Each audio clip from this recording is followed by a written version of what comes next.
بسم الله الرحمن الرحيم الحمد لله رب العالمين والصلاة والسلام على نبينا محمد وعلى آله وصحبه أجمعين أما بعد. Donc ceci est le cours numéro 11 dans la lecture du livre Fathur Rahim al-Malik al-Allam de l'imam Abdurrahman ibn Nasir al-Sa'di rahimahullah.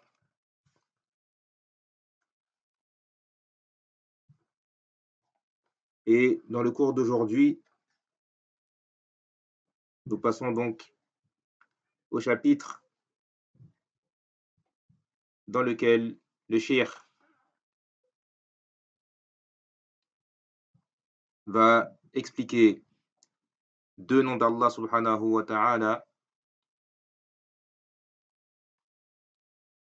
qui sont El-Malik, El-Maliku lil-Mulki, c'est-à-dire le souverain, celui qui possède la royauté. Il nous dit le cheikh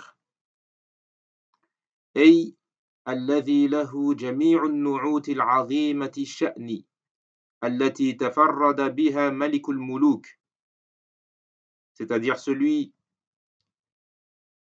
qui a toutes les grandes qualités par lesquelles est unique le roi des rois, c'est-à-dire celle que seul le roi des rois, Allah subhanahu wa ta'ala, est le seul à posséder. Min kamal al-quwwati wal-'izzati wal-qudra. Ces qualités qui sont la plénitude de la force, de la puissance et du pouvoir. Wal-'ilm al-muhiti wal-hikmati al-wasi'a wa nufudh al-mashi'a. La science universelle, la sagesse immense et la mise en exécution et en application de sa volonté.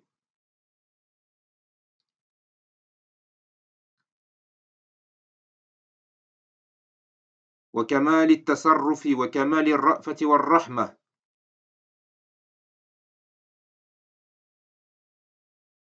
La totale gestion, la gestion totale et parfaite, et la clémence ainsi que la miséricorde totale et parfaite. والحكم العام والحكم العام للعالم العلوي والعالم السفلي. Le jugement absolu des mondes supérieurs et inférieurs, c'est-à-dire les cieux et la terre. والحكم العام في الدنيا والآخرة, ainsi que le jugement absolu dans la vie d'ici-bas comme dans l'au-delà.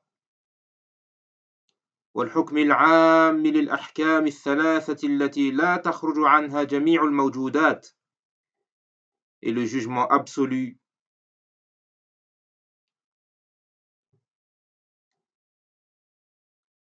dans les trois choses desquelles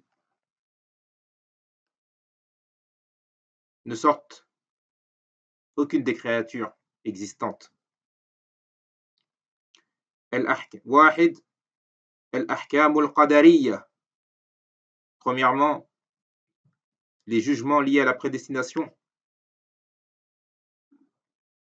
حيث جرت الأقدار كلها والإيجاد والإعدام والإحياء والإماتة والإيجاد والإعداد والإمداد كلها على مقتضى قضائه وقدره.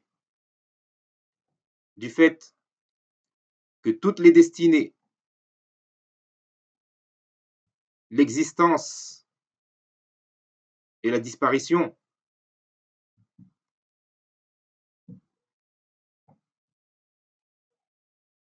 yani faire exister et faire disparaître, donner la vie et donner la mort,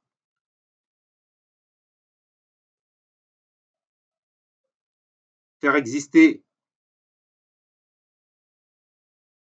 et préparer et ajouter, toutes ces choses se font selon le décret d'Allah subhanahu wa ta'ala et ce qu'il a prédestiné.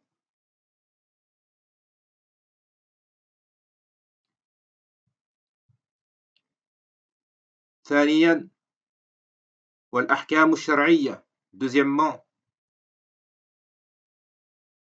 les jugements religieux, les jugements liés à la religion. حيث أرسل رسله وأنزل كتبه وشرع شرائعه وخلق الخلق لهذا الحكم وأمرهم أن يمشوا على حكمه في عقائدهم وأخلاقهم وأقوالهم وأفعالهم وظاهرهم وباطنهم ونهاهم عن مجاوزة هذا الحكم الشرعي كما أخبرهم أن كل حكم يناقض حكمه فهو شر جاهلي من أحكام الطاغوت. Deuxièmement, donc les jugements liés à la religion, du fait de sorte qu'il a envoyé ses messagers, fait descendre ses livres, qu'il a légiféré ses règles et qu'il a créé la création pour ce jugement. Il leur a ordonné de cheminer selon son jugement dans leurs croyances, dans leurs mœurs et comportements, dans leurs paroles et dans leurs actes, extérieurement comme intérieurement. Et il leur a interdit de transgresser ce jugement religieux lié à la religion. De même qu'il les a informés que tout jugement contredisant le sien est un mal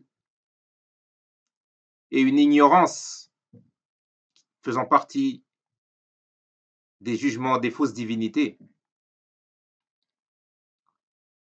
ثالثا والأحكام الجزائية وهو الجزاء على الأعمال خيرها وشرها في الدنيا والآخرة وإثابة الطائعين وعقوبة العاصين.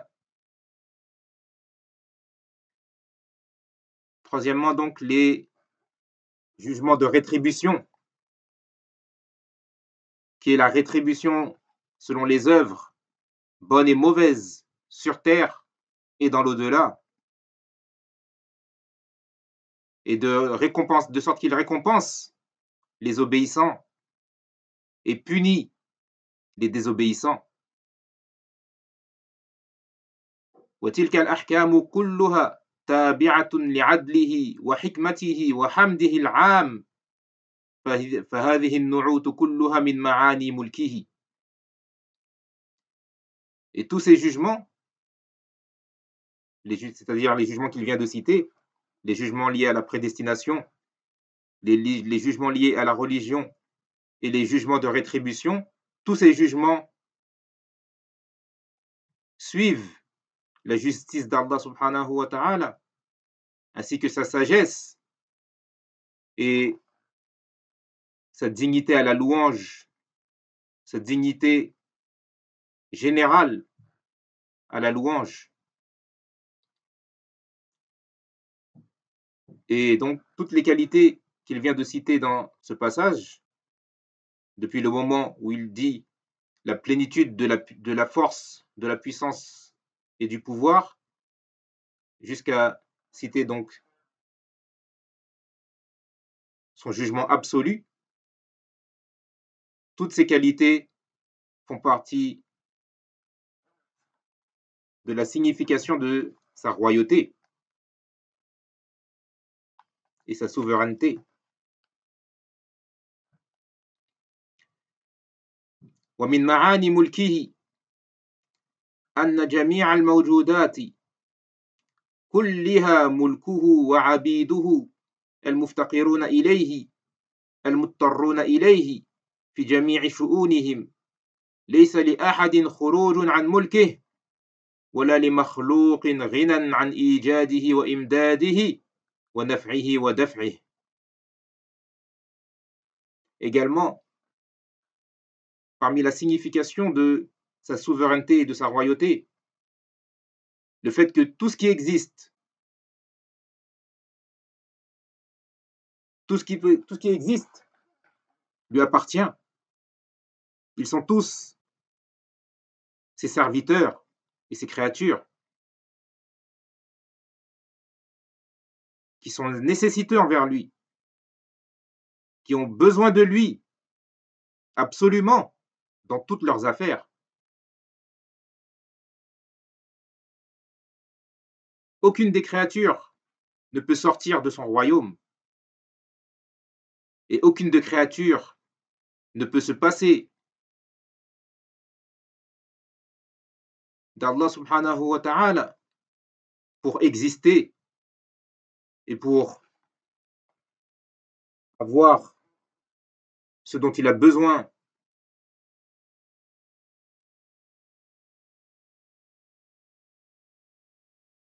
Aucune des créatures ne peut se passer de lui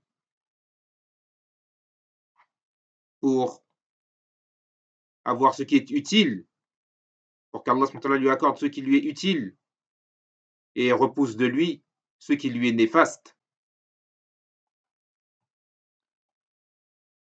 ومن معاني ملكه إنزال كتبه وإرسال رسله وهداية العالمين وإرشاد الضالين وإقامة الحجة والمعذرة على المعاندين المكابرين ووضع الثواب والعقاب مواضعها وتنزيل الأمور منازلها. Aussi, fait partie de la signification de sa souveraineté et de sa royauté,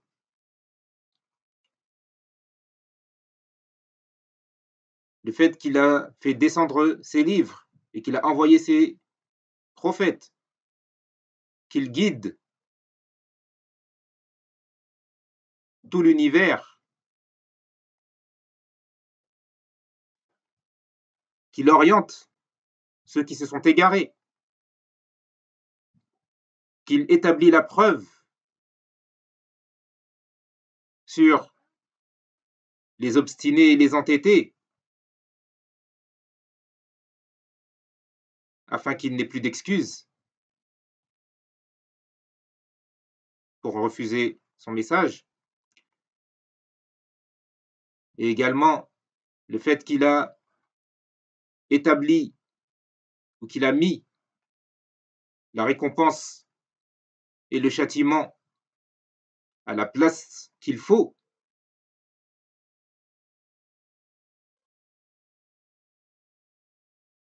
et qu'il attribue aux choses le rang qui leur convient.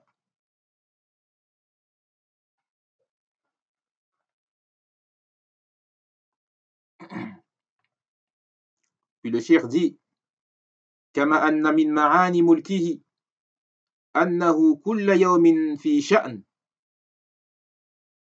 Également, parmi les sens et les significations de sa souveraineté et de sa royauté, le fait qu'il accomplisse chaque jour des choses. يغفر ذنبا, il pardonne un péché. ويفرج كربا, et il libère d'une affliction. ويكشف غما, et il enlève une angoisse. ويزيل المشقات,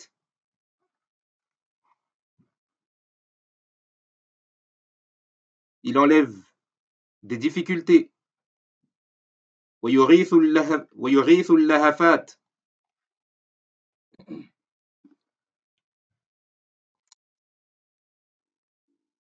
c'est-à-dire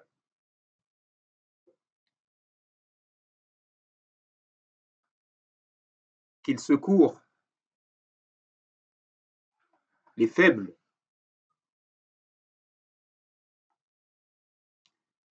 ويجبر الكثير, il apaise les cœurs brisés.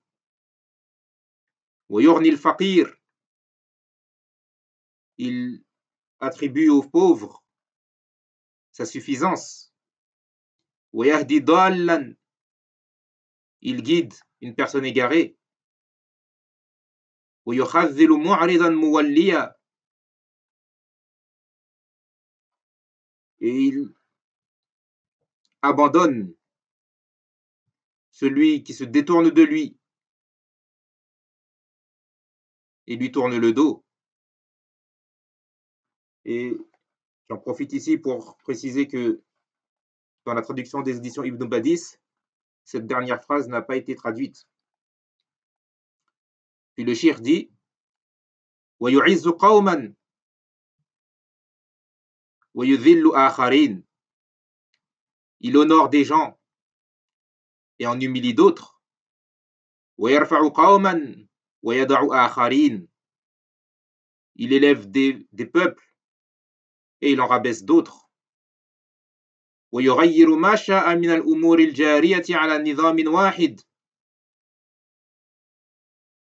et il change ce qu'il veut des choses arrivant selon un ordre établi régulier,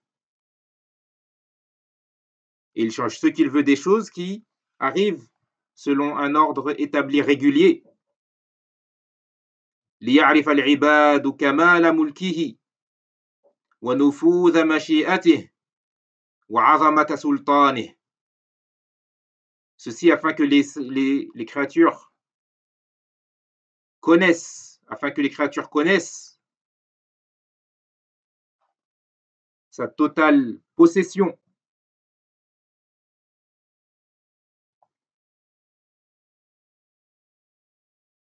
et l'exécution de sa volonté et l'immensité de son pouvoir. Dans cette dernière phrase, le cheikh il fait allusion aux choses qui ont l'habitude de se passer selon un ordre établi, qu'Allah subhanahu wa ta'ala décide lorsqu'il le veut de contredire cet ordre établi. L'exemple de cela, il y a plusieurs exemples. Par exemple, Allah subhanahu wa ta'ala a créé les créatures et l'ordre qu'Allah subhanahu wa ta'ala et la règle qu'Allah subhanahu wa ta'ala a établie dans cela, c'est qu'une créature existe à partir d'un père et d'une mère. Une créature naît à partir d'un père et d'une mère. Mais Allah subhanahu wa ta'ala a contredit cette règle dans plusieurs cas. Par exemple, il a créé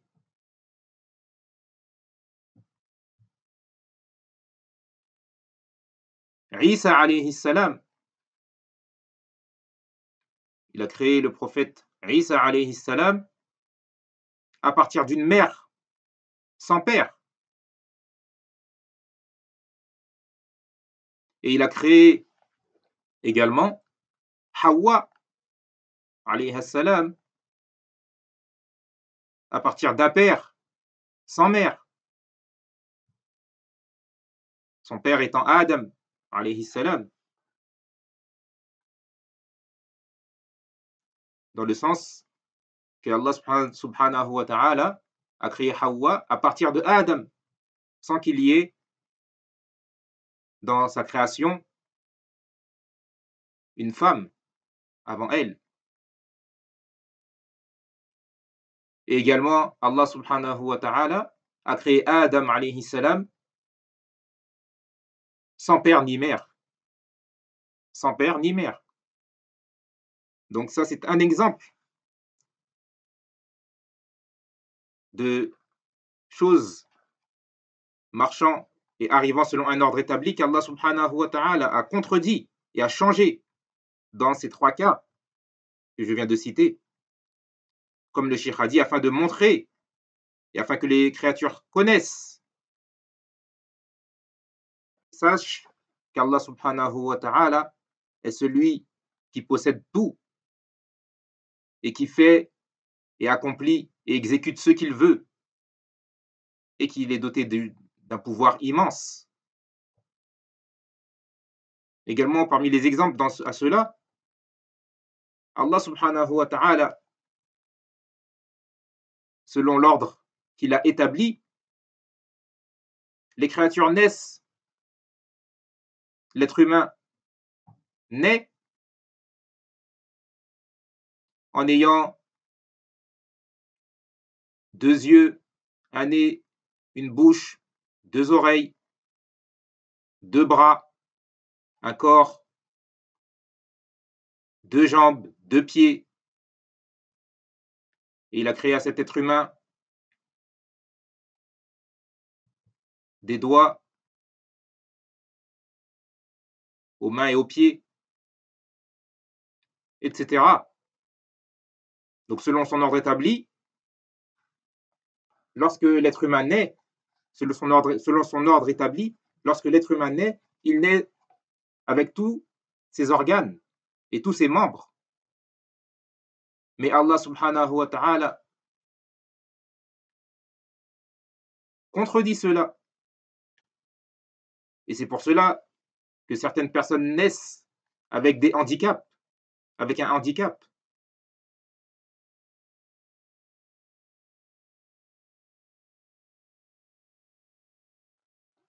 Et tout cela afin de montrer que c'est Allah subhanahu wa ta'ala qui gère tout cet univers et qui organise et qui administre tout cet univers. Car si les choses arrivaient constamment toutes de la même façon, les gens ne se poseraient pas de questions. Mais le fait qu'Allah subhanahu wa ta'ala contredit des fois cet ordre établi, c'est une chose qui pousse l'être humain à réfléchir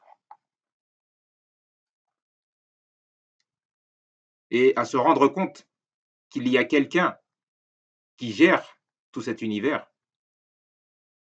Également, parmi les exemples à cela, Allah subhanahu wa ta'ala a fait en sorte que la nuit vient après le jour et que le jour vient après la nuit. Ceci, c'est l'ordre établi. L'alternance du jour et de la nuit. Mais Allah subhanahu wa ta'ala contredit des fois cet ordre établi en faisant rentrer la nuit dans le jour et le jour dans la nuit par l'éclipse lunaire ou solaire. Et également, parmi les exemples de cela, le fait qu'Allah subhanahu wa ta'ala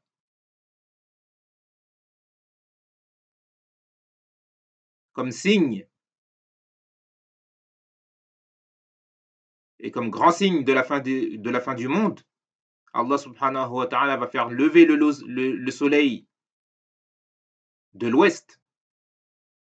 Il va faire lever le soleil à l'ouest. Et également, parmi les exemples à cela, le fait qu'Allah subhanahu wa ta'ala a établi comme règle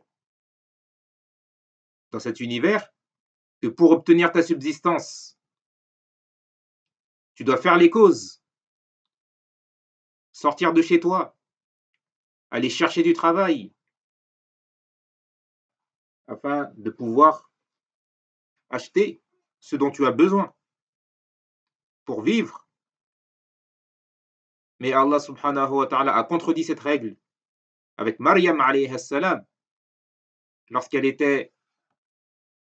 se consacrait totalement à l'adoration d'Allah subhanahu wa ta'ala, en ne sortant pas de son sanctuaire, de sa pièce.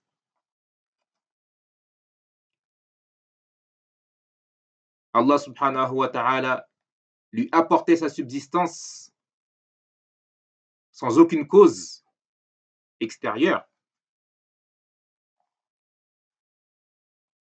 Et également, parmi les exemples à cela, le fait qu'Allah subhanahu wa ta'ala peut guérir un malade sans qu'il ne fasse les causes pour être guéri.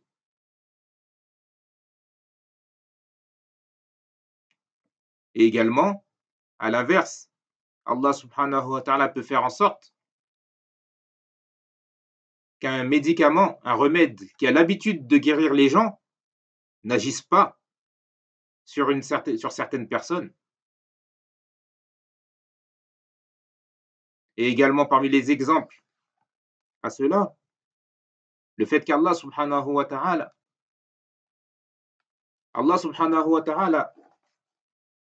a fait que le feu brûle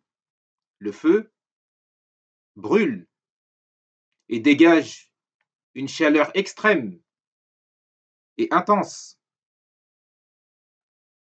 Eh bien, Allah subhanahu wa ta'ala a contredit cette règle lorsque son prophète Ibrahim alayhi salam a été jeté dans le feu par son peuple. Allah subhanahu wa ta'ala a ordonné au feu de ne pas brûler Ibrahim et de ne pas dégager de chaleur, mais au contraire, de dégager de la fraîcheur. Et alors, ce feu qui entourait Ibrahim de toutes parts, alayhi salam, fut pour lui une fraîcheur et une source de sécurité. Donc c'est à ce genre de choses que le shir fait allusion ici, lorsqu'il dit qu'Allah subhanahu wa ta'ala change ce qu'il veut des choses arrivant selon un ordre établi régulier, afin que les créatures sachent et connaissent sa totale possession des choses, de l'univers, son exécution, l'exécution de sa volonté et l'immensité de son pouvoir. Puis le shir dit فالملك يرجع إلى ثلاثة أمور أو فالملك يرجع إلى ثلاثة أمور صفات الملك التي هي صفاته العظيمة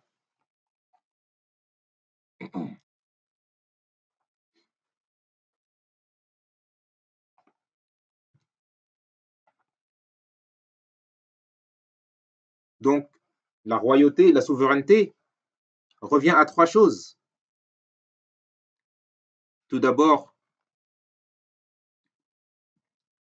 les qualités du roi, les qualités du souverain, ou de la souveraineté plutôt. Non. Les qualités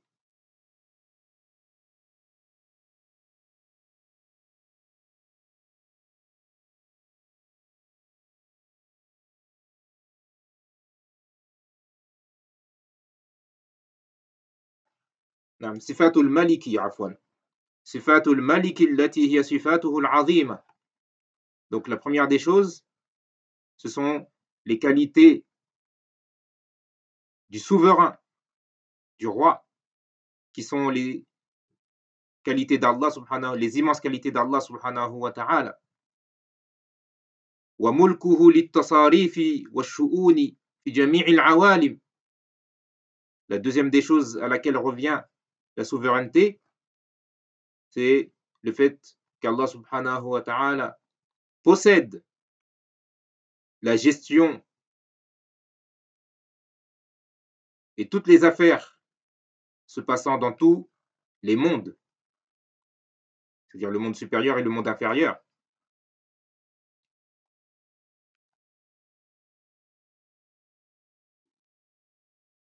وأن جميع الخلق mamalikuhu wa abiduh.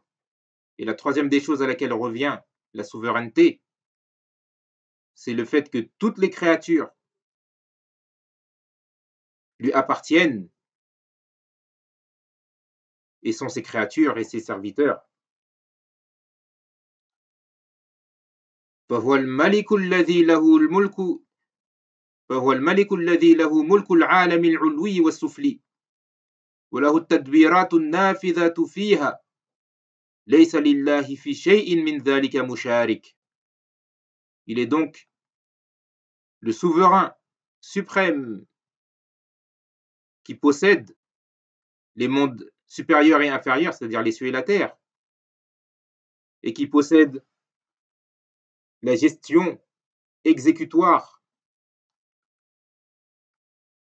c'est-à-dire qui gère tout et exécute tout ce qu'il veut dans son univers. Allah subhanahu wa ta'ala n'a aucun associé dans tout cela. Et c'est ainsi que se termine ce chapitre et le cours d'aujourd'hui.